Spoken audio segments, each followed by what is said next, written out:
질의를 계속하겠습니다. 조진우 의원님 질의하세요. 저는 이 국민들이 지켜보시는 가운데 이 민주당의 오만이 저는 진짜로 도를 넘어섰다라고 생각합니다.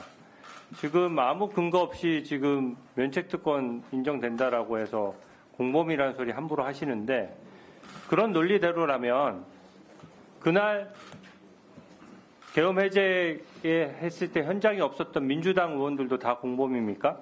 그리고 그 당시에 의사일정은 분명히 국회의장과 협의가 됐던 부분입니다. 그런 논리대로라면은 뭐 북한에 800만 불 보낼 때 그 내용과 관련해서도 그걸 동조하고 있고 그걸 옹호하고 있는 민주당 의원님들도 다 공범입니까? 이런 식으로 지금 국정을 혼란에 막고 안정을 시켜야 될 시기에 오히려 무분별한 의혹 제기를 하는 것에 대해서는 굉장히 유감을 표하고요. 면책특권 없는 자리에서 그런 말씀 한 번 더 해봐 주셨으면 좋겠습니다. 그리고 국무위원들과 관련해서도 윤석열 대통령 탄핵소추안에 보면은 국무회의 제대로 열지 않았다라고 하면서 또 국무위원들에 대해서는 왜 그걸 막지 못한다는 식으로 해서 뭐 단체로 사과를 시키고 탄핵소추하겠다고 또 겁박을 합니다. 근데 지금 현재 있는 국무위원들은 현재 우리나라를 안정시키기 위해서 불철주야 일을 해야 되는 사람들이에요. 근데 함부로 그렇게 국무위원들 근거도 없이 모욕해가면서 어떻게 국정 운영을 안정시킬 수 있겠습니까? 국민들 보기에 진정성 있게 저는 조치를 해야 된다고 생각합니다. 헌법재판소에서 어제 헌법재판관 6명의 심리 변론이 가능하다라고 판단했는데 이게 재판관 회의에서 결론을 내린 건가요? 얼마 전에 있었던 그 가처분 결정에 그러니까 따라서 결정 주체가 뭐예요? 누가 결정한 것입니까? 이 6명이 가능하다라고 이번에 판단한 것은 뭐 헌법재판소장 대행이 결정한 것입니까? 아니면 뭐 재판관 회의에서 결정한 것입니까? 6인의 가처분 결정으로 결정이 된 겁니다. 그것은. 근데 저는 이거는 굉장히 문제가 있다라고 생각합니다. 왜냐하면요, 이 헌법 23조 1항은 헌법재판관 7명의 출석으로 심리한다라고 명시적으로 규정이 돼 있어요. 이게 왜 7명으로 해놨냐면 헌법재판소는 이 정치적인 갈등을 해소하는 기능이 있기 때문에 상권 분립으로 구성하게 돼 있어요. 대통령 3명, 대법원장 3명, 국회 3명.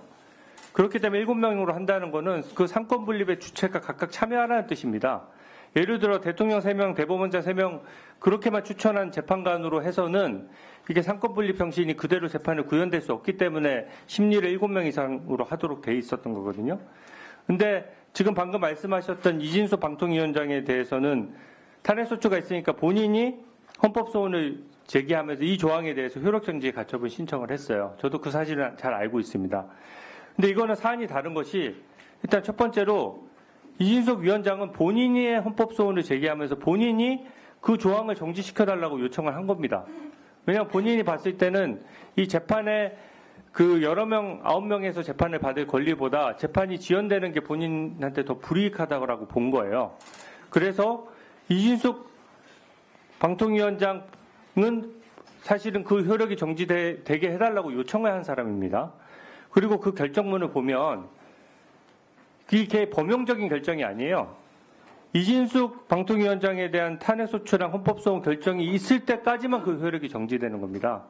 그 조항에 대해서 헌법재판소에서 위헌 결정을 한 적도 없고 전체적으로 한 적이 없어요.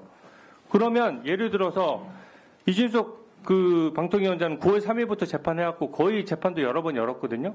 그분에 대한 지금 헌법재판소에서는 무조건 그 대통령 탄핵소추부터 먼저 하겠다라고 하는데 이진숙 그 방통위원장에 대한 결정을 먼저 하게 되면 어떻게 됩니까? 그 조항의 효력은 다시 살아나는 거예요. 그리고 지금 현재 대통령의 주장은 재판을 통해서 판단을 해봐야 되겠지만 이 야당의 탄핵소추 남발, 특히 이진숙 위원장에 대해서 하루 만에 탄핵소추를 남발한 것에 대한 문제점을 지적하고 있잖아요. 그러면 이 판단과 이게 연관이 있기 때문에 이진숙 위원장에 대한 그 판단을 먼저 해볼 여지가 있는 겁니다. 근데 이진숙 위원장이 요청했던 그 조항에 그 해당 사건의 그 정지 조항을 가지고 이걸 일반적으로 해석해서 지금 재판도 열지 않았는데 대통령도 당연히 그 효력이 미친다. 대통령에 대한 탄핵소추에 대한 효력이 미친다라고 하는 거는 저는 법리적으로 잘 수긍이 안 됩니다. 특히 당시에 이 이진숙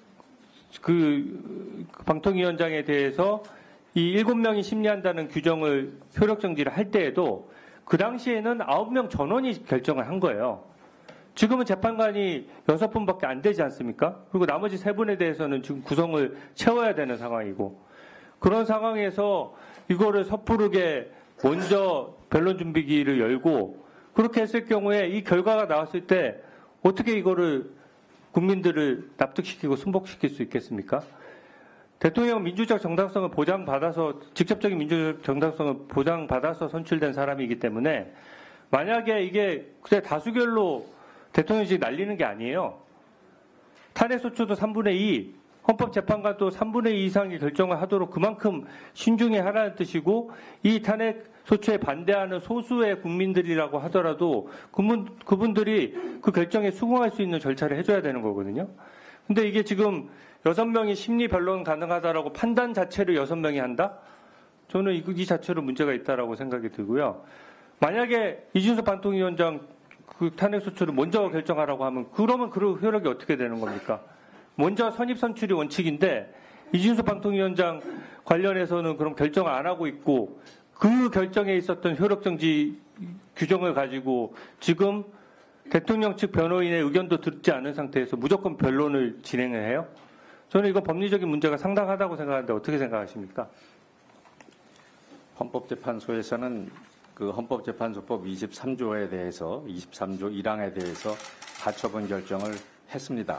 그거는 모든 그게 언제까지 효력이 되느냐는 거예요. 그게 영구하게 되는 게 아니지 않습니까? 이준석 위원장에 한해서 그 사건의 재판이 선고될 때까지만 정지되는 것이잖아요. 그러니까 결정문에 보시면은 다 나와 있지만 23조 1항에 대한 위헌 심판이 들어와 있는 겁니다. 그래서 23조 1항에 대한 그 위헌 심판에 대한 가처분으로서 헌법재판소에서는 효력 정지를 해놓은 것입니다. 그리고 그 효력 정지의 처분은 이진숙 그 탄핵 심판에만 적용되는 것이 아니고 모든 사건에 적용이 된다고 저희 재판부는 판단을 하고 있는 것입니다. 네, 정리해 주세요. 그 부분에 대해서는 재판부에서 다 그 고려하고 있다고 말씀을 드리겠습니다. 그 헌법재판소의